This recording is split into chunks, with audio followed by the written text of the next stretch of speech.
Hello बच्चों, कैसे हैं आप लोग। आज हमें करना है कौन सा, पैरेललोग्राम मेथड। पैरेललोग्राम मेथड जो है वो हमारा कंटिन्यूएशन में है एडिशन ऑफ वेक्टर्स वाले टॉपिक के। तो आज हमारे टॉपिक का नाम है क्या, पैरेललोग्राम मेथड।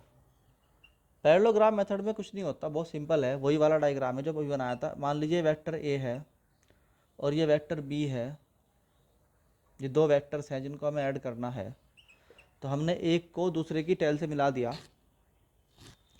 अब हमें करना क्या है, हमें वेक्टर ए के पैरेलल एक और वेक्टर बनाना है और वेक्टर बी के पैरेलल भी एक वेक्टर बनाना है।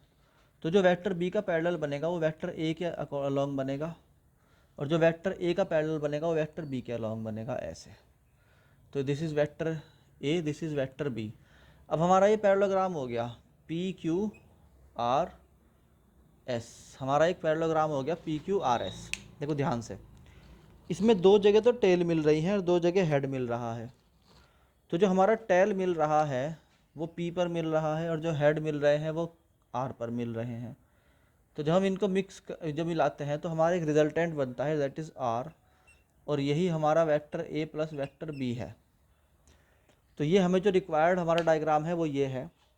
अब यहाँ पर हम क्या करते हैं, वही कंटिन्यूएशन में ए और B lie on angle theta.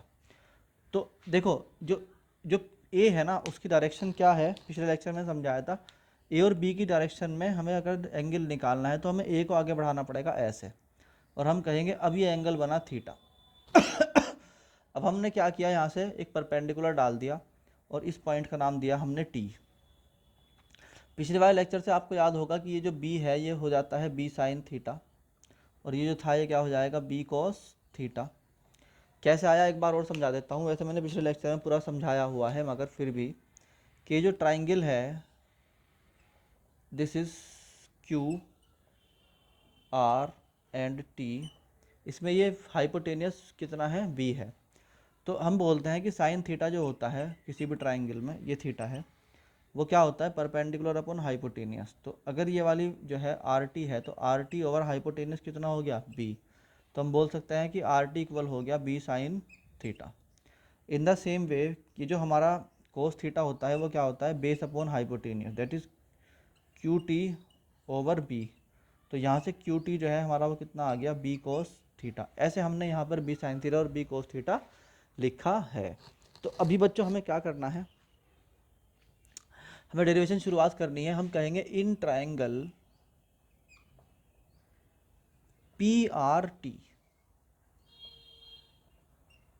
Using Pythagoras theorem. जब पाइथागोरस थ्योरम लगाना है तो हाइपोटेनियस जो है इस वाले ट्राइंगल का वो है पी आर। तो पी आर का स्क्वायर इक्वल होगा परपेंडिकुलर यानी आर टी का स्क्वायर प्लस बेस यानी पी टी का स्क्वायर। तो पी आर जो था वो रिजल्टेंट था हमारा आर, दैट इज हम यहाँ लिख देंगे आर का स्क्वायर इक्वल टू, जो हमारा आर टी है वह है बी साइन थीटा, तो हम लिख देंगे बी साइन थीटा का स्क्वायर इक्वल टू, जो हमारा पी टी है वह है A plus B cos theta, तो हम लिख देंगे A plus B cos theta का होल स्क्वायर। देखो यहाँ ध्यान से देखो, पी टी का मतलब P Q plus Q T, यानी ये हो गया हमारा A plus B cos theta. तो आर स्क्वायर इक्वल हो गया B square sine square theta plus, जब इसको ओपन करेंगे तो ये हो जाएगा A square plus B square cos square theta plus 2ab cos theta. अगर किसी बच्चे ने ट्रायंगुलर मेथड किया हुआ है तो उस बच्चे को तुरंत समझ में आ जाएगा कि ये हो क्या रहा है। अब हम क्या करते हैं, बी स्क्वायर यहाँ भी है यहाँ भी है, तो हमने बी स्क्वायर को कॉमन ले लिया। पहले हम लिखते हैं ए स्क्वायर को, उसके बाद लिखते हैं बी स्क्वायर को, और उसके बाद उसके अंदर जो क्वांटिटी रहेगा, यहाँ रह गया कितना, साइन स्क्वायर थीटा, यहाँ पर क्या रह गया, कोस स्क्वायर थीटा, और यहाँ पर क्या आ गया 2ab कॉस थीटा। तो बच्चों हमें पता है कि sign square theta plus cos square theta कितना होता है बच्चों, 1 होता है। तो इसलिए आर स्क्वायर बराबर लिख देंगे A square plus B square plus 2ab cos theta. इस तरह से आर का फार्मूला बन जाएगा मैग्नीट्यूड ऑफ आर का under root A square plus B square plus 2ab cos theta and this is our required magnitude. यही magnitude है जिसकी हमें रिक्वायरमेंट थी। इसके बाद हमें निकालना है एंगल। तो हम अच्छा, अगर आप चाहो तो इसे पूरे को नोट आउट कर लीजिए। नोट करने के बाद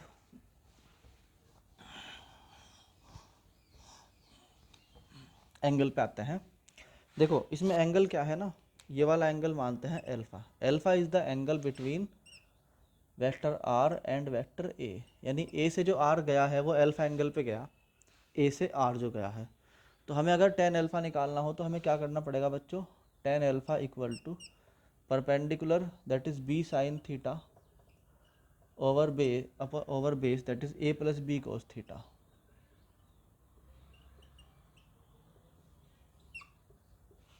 ये बच्चों समझ में आया आपके?